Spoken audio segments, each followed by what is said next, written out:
인구 300만 명이 사는 밀라노는 마치 유령의 도시처럼 인적을 찾기 힘듭니다. 가끔씩 거리에 보이는 시민들은 장을 보기 위해 나왔거나 마스크를 쓰고 조심스럽게 이동하는 모습입니다. Come vedete sono munita di questo che non piace proprio mettermelo. Io non ho nessuna patologia e me la metto perché per gli altri e per me stessa, prima cosa. E poi ho anche paura. 지난 10일부터 전 이탈리아에 내려진 이동 제한령은 6천만 국민을 집안에 가두었습니다. 거주 지역에서 다른 곳으로 이동할 때는 반드시 중요한 업무상이거나 건강상 등의 사유를 증명해야 합니다. 만일 이를 위반하게 될 경우에는 최대 3개월의 징역 또는 206유로 약 28만 원의 벌금이 부과됩니다. 수도 로마 또한 상황은 마찬가지입니다. 마트에서는 출입자 수를 철저히 제한하고 있고 이곳에 거주하는 외국 교민이나 유학생들도 큰 불안감을 드러내고 있습니다.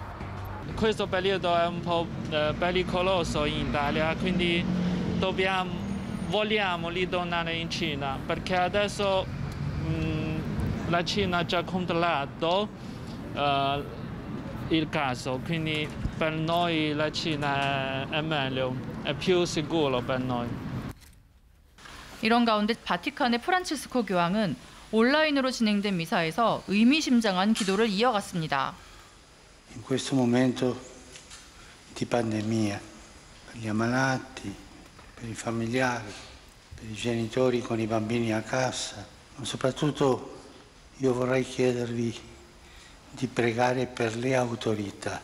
Devono prendere la decisione su queste misure, che si sentano accompagnati dalla preghiera del popolo.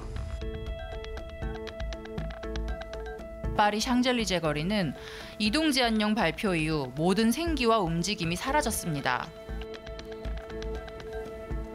대신 이따금씩 지나는 행인과 차량을 붙잡고 무언가를 검사하는 경찰들이 눈에 띕니다. 프랑스 정부에서 배포한 이동증명서에는 이름과 주소 등의 인적사항과 외출하는 사유를 기재하도록 되어 있습니다. 외출로 허용되는 사유는 단 5가지뿐입니다. 재택근무가 불가능한 경우에 출퇴근, 생필품을 사거나 건강에 문제가 있을 때, 노약자와 아이를 돌봐야 할 때, 혼자 운동하거나 반려동물을 산책시킬 때입니다. 이 조치가 발표되기 하루 전 일요일, 프랑스에서는 식료품점과 약국 등을 제외한 모든 다중이용시설에 휴업령이 내려졌습니다. 그러나 식당과 술집이 휴업에 들어가는 전날 밤조차 프랑스의 거리는 마지막 밤을 즐기려는 사람들로 붐볐고 카페와 상점도 다 문을 닫은 당일에는 대신 파리의 공원들이 놀러 나온 수많은 사람들로 가득 메워졌습니다. 그리고 가파르게 수치가 상승하던 코로나19 신규 확진자는 이튿날인 16일 하루에만 1,000명 넘게 발생했습니다. 급기야 파리의 공원들도 폐쇄되고 마크롱 대통령은 프랑스 국민들에게 이동 제한령이라는 가장 강력한 조치를 내렸습니다. Nous sommes en guerre. En guerre sanitaire, certes. Nous ne luttons ni contre une armée, ni contre une autre nation. Mais l'ennemi est là, invisible, insaisissable, qui progresse. 프랑스 정부는 경찰 10만 명을 투입해서 이동을 철저히 통제하고 있습니다.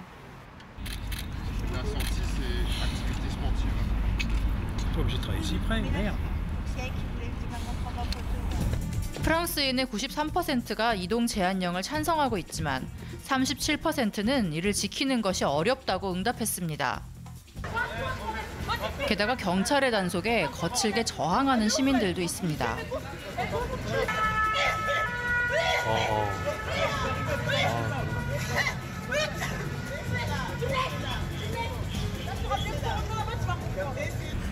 파리의 한국 교민들도 불안감 속에 일상을 이어가고 있습니다.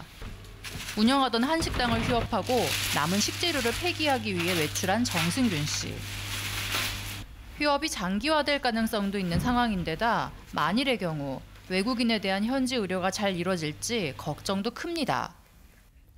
저는 못 가더라도 뭐 와이프나 가족들은 좀 보내놓고 좀 지켜봐야겠다 생각은 하고 해봤는데 비행기 티켓 구하는 것도 어렵고 요금도 많이 올랐더라고요. 네, 그래서 일단 확실한 게 아무것도 없으니까 그냥 지켜보자 그렇게 생각하고 기다리고 있어요. 1889년 에펠탑이 이 자리에 세워진 이후로 이렇게 바라보는 사람들이 없었던 적은 지금이 처음일 겁니다. 유럽인들의 삶을 순식간에 쓰러뜨리고 있는 코로나19와의 전쟁은 아직 그 정점이 보이지 않고 있습니다. 지금까지 프랑스 파리에서 PD특파원 김자영입니다.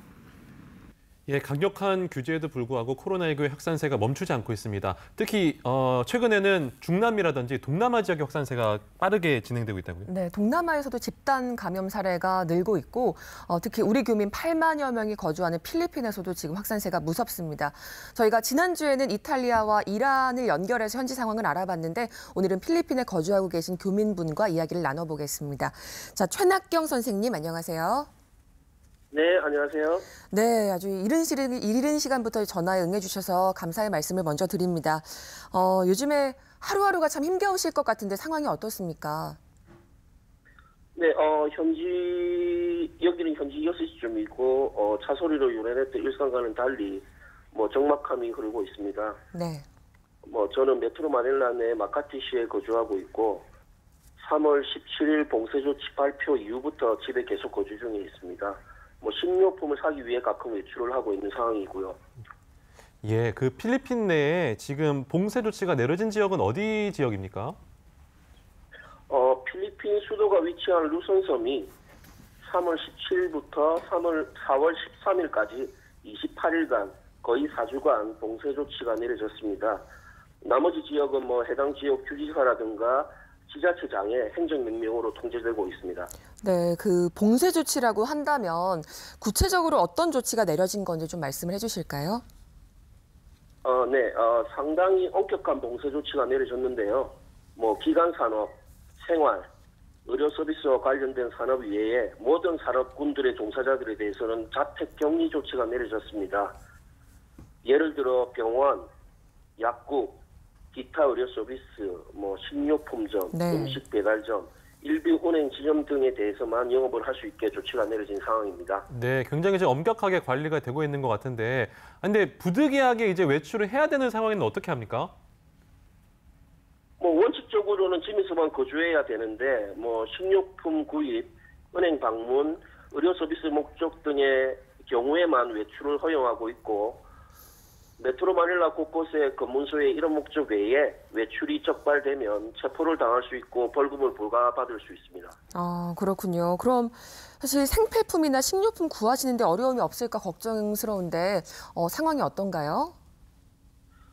대부분 교민들은 한국 식료품점을 방문한다든가 배달 서비스를 이용하고 있고 현지 쇼핑몰에 있는 슈퍼마켓에서 생필품이나 식료품을 사지만 많은 사람들이 몰리는 상황이라 현지 슈퍼마켓 이용은 매우 불편한 상황입니다.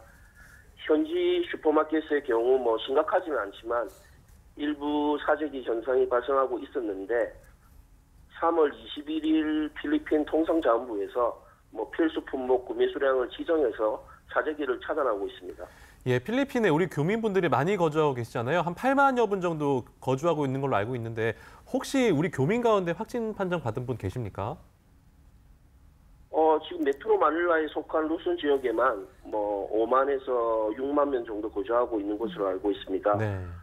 다행히 아직까지 공식적인 교민의 확진 소식은 없지만 지난 토요일인 3월 21일 로컬 언론 매체들의 보도에 의하면 미더나우 섬에서 68세 한국인이 사망하였는데 이분이 코로나에 의해 사망한 건지에 대해 현재 검사 중이라고 합니다.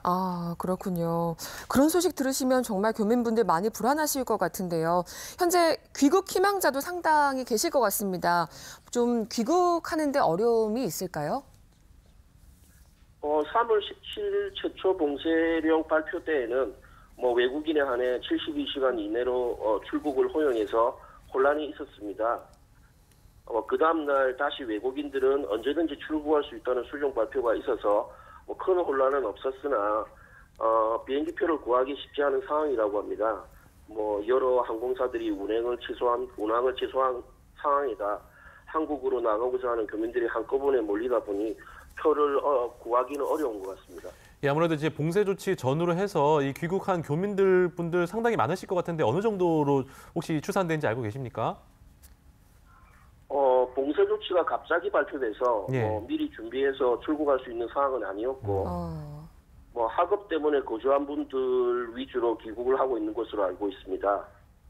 지능형 교통 시스템을 필리핀 정부에 납품하고 있는 저를 비롯해서 현지에서 생계를 꾸려 나가시는 분들은 계속 거주할 수밖에 없는 상황입니다. 네.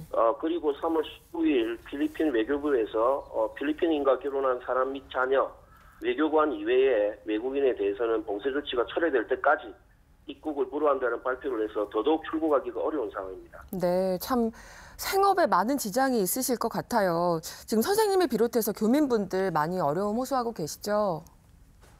네. 지금 교민들뿐만 아니라 루손섬 전체 필리핀인들도 똑같은 상황이라서 감내할 수밖에 없다고 판단을 하고 있습니다. 아니 지금 필리핀이 지금 봉쇄 조치를 내린 거면 필리핀의 이 코로나19 확진 상황도 조금 빠르게 퍼지고 있다라는 짐작이 드는데 어느 정도입니까 지금 필리핀은? 3월 22일 오전 10시 기준으로 필리핀 보건복지부의 발표를 보면 네. 전체 확진자 수는 380명이고 사망자 수는 25명입니다. 예. 심각하기보다는 소수의 환자들이 여러 지역에 분포되어 있어 더 이상의 지역 감염 확산을 막기 위한 선제적 조치로 판단되는데 확진자 수 대비 사망자 수가 적지 않은 것은 우려스러운 부분이라 생각합니다. 네, 380명에 지금 25분이 사망하셨으니까 좀 그렇습니다. 필리핀 정부에서는 봉쇄령 이외에 또 어떤 대책들을 내놓고 있나요?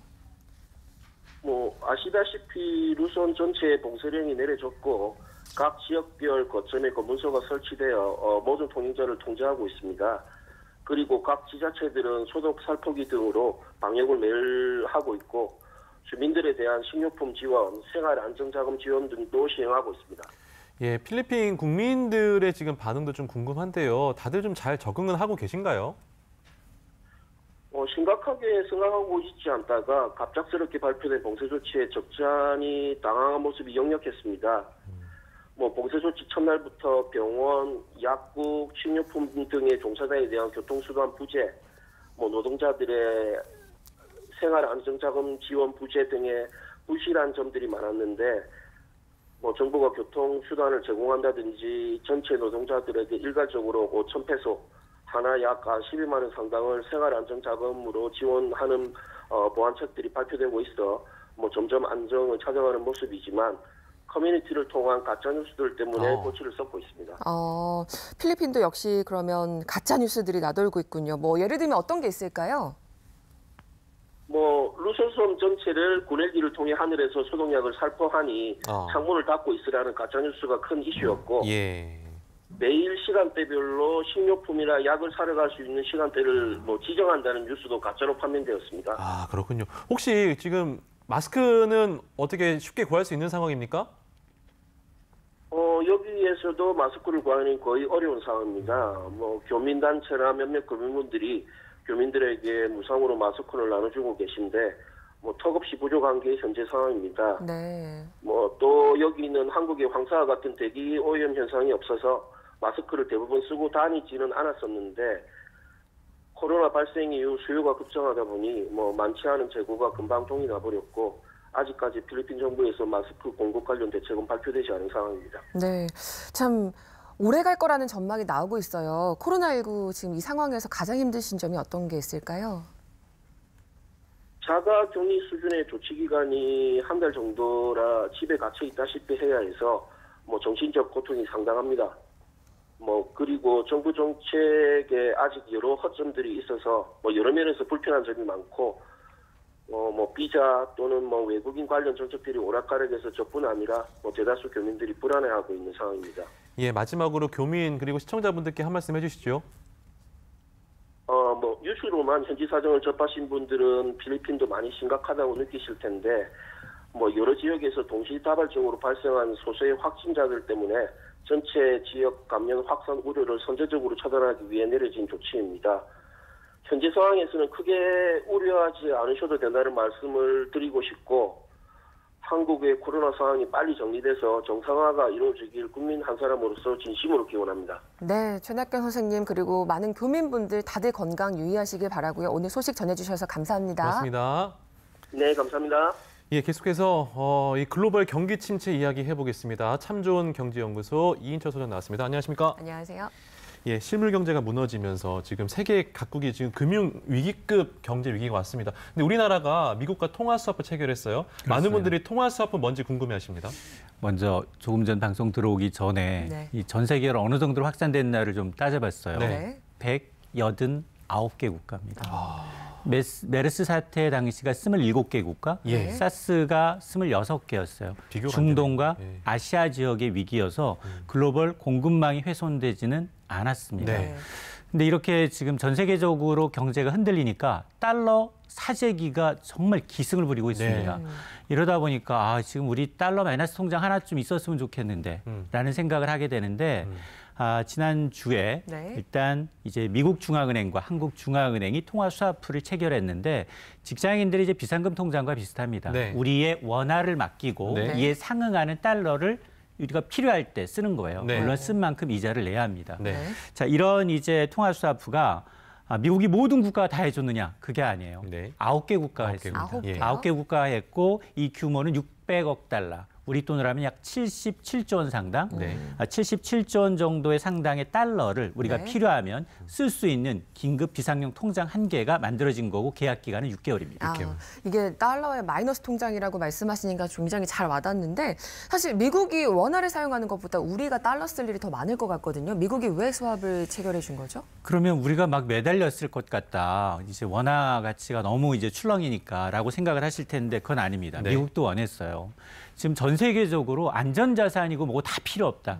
오직 현금이 제일 좋다라고 네. 하면서 달러만 사들이고 있는 겁니다. 불안정해. 하물며 금값도 이제 하락을 하고 있는 떨어지더라고요. 추세거든요. 예. 그러다 보니까 미국 입장에서 보면 신흥국에서 이렇게 달러 수요가 갑자기 늘어나게 되면 달러 가치는 굉장히 올라요. 네. 달러 가치가 오르게 되면 이게 또 부담입니다. 너무 수출해야 올라도. 되잖아요. 그렇습니다. 네. 미국도 역시 수출을 해야 되고요. 결국은 이게 신흥국의 위기가 부메랑이 돼서 미국도 흔들릴 수 있다라는 불안감이 내재돼 있어요. 네. 그래서 제롬 파웰 미국의 연방준비제도 이사회 의장이 이제 이주열 총재랑 직접적인 이제 컨택을 통해서 이루어진 거고 이번에 9개 국가 가운데 사실은 아시아만을 놓고 보면 싱가포르하고 한국이 밖에 들어있지 않습니다. 네. 뭐 대만이라든가 홍콩도 좀 급하거든요. 네. 근데 이제 빠져 있어요. 그만큼 우리가 이제 미국이 생각할 때는 굉장히 이제 보증을 서줘도 괜찮을 정도로 네. 안정적이다라고 이제 생각을 하고 있는 겁니다. 이거 스왑 전에 지난주에 거의 뭐 환율 1,300원 찍을 뻔했거든요. 오늘 이제 장이 열리면 어떻게 환율이 좀 안정이 될까요? 일단 이게 이제 목요일장까지는 반영이 안 됐고요. 예. 네. 금요일 새벽에 이제 전격적으로 이루어졌어요. 네. 말씀하신 것처럼 목요일만 하더라도 하루 만에 네. 원달러 환율이 40원 올랐어요. 네, 네. 이게 그래서 11년 만에 정말로 가장 좀 불안하다라는 이제 원달러 환율이 1,300원을 넘어서게 되면 네. 과거의 경험상 네. 하루에 10원씩 오르는 게 아니에요. 100원 단위로 움직입니다. 무섭네요. 그렇습니다. 예. 그러다 보니까 과거에도 2008년에도 한미 네. 통화 스와프를 했어요. 당시에는 한 300억 달러. 더 이번보다 규모가 절반 정도였죠. 네. 당시도 보니까 효과가 나쁘지 않았어요. 통화 스와프 체결 이전에 원달러 환율이 1,500원 선에 육박을 하다가 네. 그 당시에는 6개월이 아니라 연장이 돼서 1년 3개월, 10여 개월 동안 연장이 됐는데 네. 종료될 무렵에 원달러 환율은 1,170원까지 내려왔어요. 네. 그러니까 굉장히 상당히 예. 안정적인 거죠. 예. 네. 이제 그럼에도 불구하고 지금 초기라는 거예요. 네. 과연 예. 외국인들이 지금 이제 이 주식을 조금만 팔고 예. 지금 진정이 되면 좋은데 아무리 지금 든든한 버팀목이 있다 하더라도 예. 600억 달러가 과연 안심할 단계냐라고 얘기하면 네. 확답할 수가 없다. 자, 그러면 뭐가 필요하냐? 네. 추가적으로 예. 이제 사실은 G7 국가 간에는 무이자로 무제한 쓸 수 있거든요. 아, 그렇군요. 미국과 예. 달러를. 그러니까 그렇게 통화 스와프, 미국과의 통화 스와프를 좀 확대하는 방안도 있겠지만 우리가 이제 IMF의 SDI라고 특별 인출권, 이 기축 통화에 준하는 통화들이 있어요. 그런 게 뭐 유로와 파운드와 일본의 엔화, 엔화. 중국의 네. 위안화 예. 이 네 가지는 가져가면 달러로 바꿔줘요. 그러니까 이제 우리가 지금 필요한 게 뭐냐? 네. 일본과 그리고 중국과 통화스와프를 좀 체결하는 것도 좋다. 중국과는 10월에 만기가 돌아오니까 연장하라는 게 좋고 일본과는 없기 때문에 새로 체결하는 것도 외환시장 안전판을 위해 필요합니다. 네, 지금 우리 국내에서도 보면 지금 추경이 지난주에 국회를 통과했는데 11조가 넘는 규모였고요. 근데 벌써 또 2차 추경 얘기도 나오더라고요. 맞습니다. 이제 임시국회 이제 시한이 임박해서 통과시키다 보니까 정부안 그대로 갔어요. 11조 7천억 원. 증액 논의는 있었지만 무산됐고요. 예. 그러다 보니까 지금 잉크도 안 말랐는데 벌써 두 번째 추경, 2차, 3차 추경해야 한다라는 목소리가 나오고 있습니다. 왜냐? 전문가들이 이구동성으로 지금 코로나 사태로 인한 경제적 타격이 IMF, 1998년 IMF 위기나 2008년 글로벌 금융위기보다도 훨씬 더 심각하다라고 얘기를 하고 있습니다. 그래서 이제 문재인 대통령도 추가 경정 예산이 끝이 아니라 시작이다. 상상 그 이상의 대책을 마련하라라고 지시를 했습니다. 그래서 사실상 2차 추경은 시기, 타이밍의 문제일 뿐 기정사실화되고 있는데요. 아마 시기는 다음 달 총선 직후에 이제 본격화될 것으로 보이고 규모는 10조 원 이상이 되지 않겠느냐라는 관측이 나오고 있습니다. 긴급 재난소득 얘기 나오던데요. 재난기본소득. 그러니까 지금 일본도 그렇고 뭐 미국도 그렇고 돈 주겠다는 거잖아요. 현금으로. 맞습니다. 우리나라도 주겠단 말인가? 맞습니다. 예. 사실은 미국은 헬리콥터에서 돈을 뿌린다라고 할 정도로 미국은 가면 $1,000씩 2번 주겠다는 겁니다. 그 자금만 해도 엄청난 건데요. 지금 사실은 홍콩도 보면 18세 이상 이제 국민들한테 한 150만 원 상당을 이미 지급을 하고 있고요.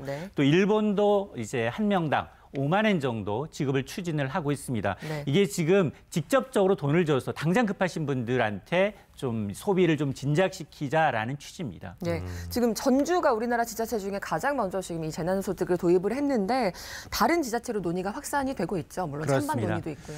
지난 13일에 이제 전주시, 전북 전주시가 전국 처음으로 이제 긴급 재난소득을 도입을 했습니다. 대상은 이제 중위소득 80% 미만의 저소득층인데 뭐 일용직 근로자들, 비정규직들 그리고 이제 실직하신 분들 5만여 명이 대상이에요. 석 달 동안 52만 7천 원을 지급을 하게 됩니다. 이 예산이 한 263억 원 상당인데 지자체 재원으로 일단 충당을 합니다. 전주 이외에도 지금 보면 경남 그리고 서울, 경기 지자체별로 조금씩 방법은 다르지만 이 비슷한 개념의 이제 긴급 재난소득을 추진을 하고 있습니다. 네, 이게 좀 찬반 논의가 분명히 있지만 사회적으로 합의가 좀 잘 이루어졌으면 좋겠습니다.